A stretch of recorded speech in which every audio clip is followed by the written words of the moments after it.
এবং আমার প্রিয় ছাত্রছাত্রীবৃন্দ, সবাইকে যথাযোগ্য স্থানে সম্মান জানাই। আজকে উচ্চ মাধ্যমিক পরীক্ষার ঠিক কয়েকদিন বাকি, তার আগেই আমরা অনুষ্ঠানে মিলিত হয়েছি। অনুষ্ঠানটা উচ্চ মাধ্যমিক পরীক্ষার্থীদের বিদায় অনুষ্ঠান। সেই অর্থে বিদায়, হয়তো কোচিং সেন্টারের প্রথাগত শিক্ষার গণ্ডি থেকে তোমরা বেরোবে, জীবনের একটা মূল পর্বে এবার পৌঁছচ্ছ তোমরা। সেই জায়গায় পরীক্ষাটা প্রথম উদ্দেশ্য যাতে ভালো হয়, তোমাদের পরীক্ষায় সাফল্য লাভ আমাদের কোচিং সেন্টারকে অনেকখানি সমৃদ্ধ করবে, এটা প্রথম বিষয়। তার জন্য কান্নাকাটি হচ্ছে, একটু আবেগ থাকবে, হয়তো আবেগটা তোমাদের থেকে আমারও হয়তো বেশি আছে, কারণ অন্যান্য স্যারের থেকে হয়তো সব সাবজেক্ট পড়ান। কোনো স্টুডেন্ট তোমরা আছো, অনেকে অনেক স্যারের ক্লাস করো না, কিন্তু কোচিংয়ের ভর্তি থেকে আজ অবধি এই 2 বছরে প্রায় প্রত্যেকটা স্টুডেন্টের সঙ্গে আমার সঙ্গে একটা সম্পর্ক থেকেছে। সেটা আমি না পড়িয়ে হয় পড়াই বা অন্য কোনো অফিসিয়াল কাজে, এইসব ব্যাপারে প্রতি মাসে তোমাদের সঙ্গে সাক্ষাৎ হয়েছে। অনেকেই আছে যারা আমার ক্লাসে হয়তো ক্লাস হয়নি, তোমরা পড়োনি আমার কাছে, কিন্তু তোমাদের সঙ্গে আমার একটা সম্পর্ক থেকেছে। এবার সেটা 2 বছর, আবার অনেকের ক্ষেত্রে 4 বছর, 5 বছর কিংবা তারও বেশি তাদের সঙ্গে সম্পর্ক আছে। সেই জায়গায় সেটা থেকে হয়তো মনটা খুব বিষণ্ণ যে তোমাদেরকে আর ফোন করে বলতে পারবো না যে এই চলে আয়, এই কাজটা আছে, তোদেরকে লাগবে, বা এই সামনে একটা প্রোগ্রাম আছে, তোরা থাকবি আমাদের সঙ্গে, তোদের দায়িত্ব এই প্রোগ্রামটা ভালো করে দেওয়া। বা ওই সামনের দিকে আগামী দিনে সরস্বতী পুজো, তখনও কট করে ফোনটা করবো, এই চলে আয় তো এটা বাজার করতে যাব, বা এই তোরা এই রঙ্গোলিটা করে দিবি তো। এই ব্যাপারগুলোতে ফোন করলেও হয়তো ফোনটা করতে গেলে ভাবতে হবে 10 বার যে ওরা হয়তো অন্য কোনো কাজে ব্যস্ত থাকতে পারে, বা ওরা হয়তো আগামী দিনে যে শিক্ষা গণ্ডির মধ্যে যাচ্ছে সেখানে ওরা ব্যস্ত হয়ে পড়বে, হয়তো আমাকে ভুলে গেছে। ফোনটা করতে গেলেও 10 বার ভাবতে হবে যে ফোনটা করবো কিনা।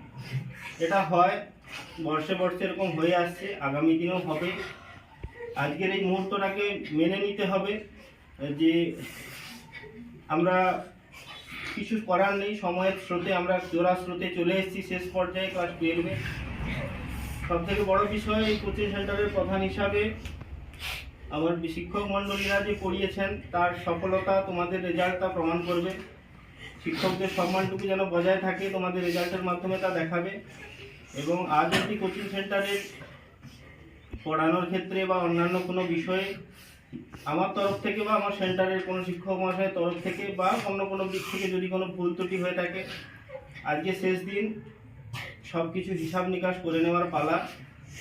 আমিও ভুল করে থাকতে পারি, অনেক বকাঝকা করেছি ক্লাসে, করিনি এমনটা নয়, ভর্তি থেকে আজ অবধি ক্লাসে এতই বকাঝকা করেছি যার জন্য অনেকেই প্রথম থেকে রাগারাগি করছিল, এবং আমিও আজকে খুব ব্যথিত তার কারণে। আজকে হয়তো সেই কারণেই আমার কয়েকজন ছাত্রছাত্রী হয়তো আমি দেখতে পাচ্ছি না আজকে এই অনুষ্ঠানে, তাদের উপস্থিতি হয়তো তারা ভুলে গেছে, বা কোচিং সেন্টারকে, বা তাদের মধ্যে কোনো রাগ জন্ম হয়েছে।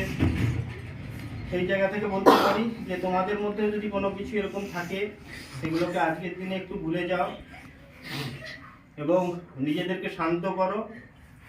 ক্লাস 12-এর পরীক্ষা, উচ্চ মাধ্যমিক পরীক্ষা জীবনের চূড়ান্ত সফলতার প্রাক অধ্যায়।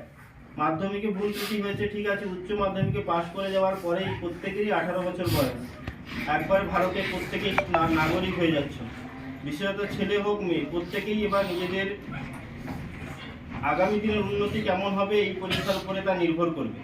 সেই জন্য চেষ্টা করো প্রত্যেকের রেজাল্ট ভালো করার, এবং আমার দিক থেকে যদি কোনো ভুল করে থাকি বা কোনো অপরাধ করে থাকি তোমাদের কাছে, তার জন্য আমি ক্ষমা প্রার্থী তোমাদের কাছে আজকে। এবং বকাঝকা আর নয়, শুরু হোক তোমাদের জীবনের নতুন পর্ব। আর ইতিহাসকে পারলে মনে রেখো, যদি কিছু দিয়ে থাকে আমাদের স্যারেরা, বা তোমাদের কাছে যদি বন্ধু ভাই দাদার মতো যদি মিশে থাকতে পারি, তো আগামী দিনেও ইতিহাসকে মনে রেখো, আমাদের শিক্ষকগণকে মনে রেখো। ভালো হোক তোমাদের জীবনে, নতুন পর্যায়ে আগামী দিনে আরও ভালো হবে, এই শুভকামনা থাকছে।